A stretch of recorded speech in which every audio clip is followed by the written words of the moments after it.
Je suis chercheur au CNRS et responsable de la plateforme de microscopie de l'unité de type C et de la plateforme IBISA, Imagerie Sciences du Vivant de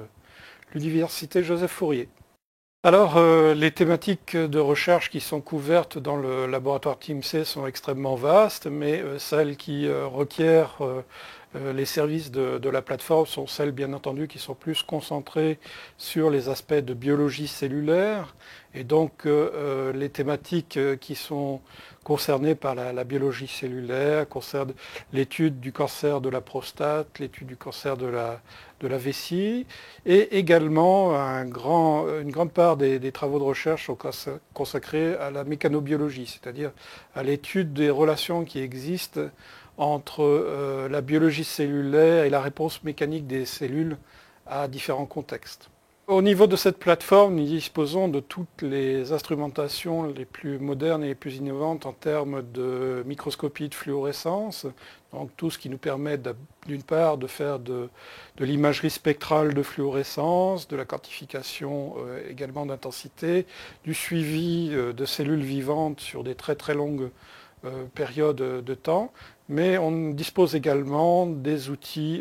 de microscopie en lumière transmise particulièrement innovantes comme la microscopie holographique numérique qui donne accès à des informations qui ne sont pas accessibles via les techniques de fluorescence classiques et qui nous donnent également des informations à l'échelle nanométrique. Alors cette plateforme effectivement est ouverte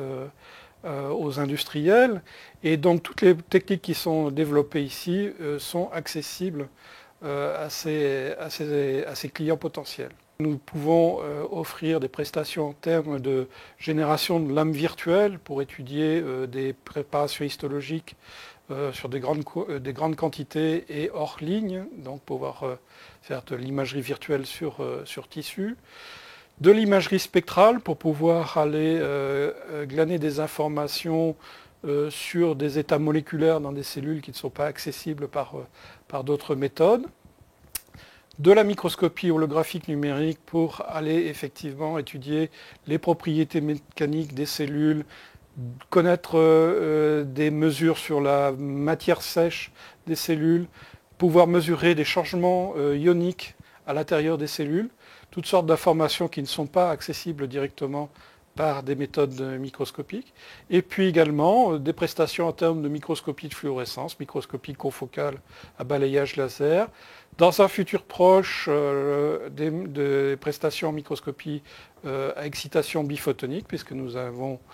un projet d'acquisition qui est en cours, et également des possibilités d'imagerie en champ proche, microscopie à force atomique pour aller soit mesurer des modules de Young sur les cellules, c'est-à-dire aller tester certaines propriétés mécaniques des cellules, soit faire des mesures de topographie à l'échelle cellulaire.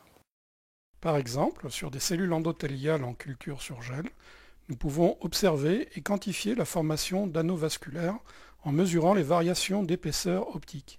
Ainsi, en traçant des lignes de profil, nous pouvons mesurer la résorption du gel sur des épaisseurs inférieures à la cinquantaine de nanomètres. Donc, hormis les prestations donc, sur les instruments de microscopie dont nous disposons, notre plateforme a une très grande expérience dans le domaine de l'analyse d'images et la quantification en microscopie.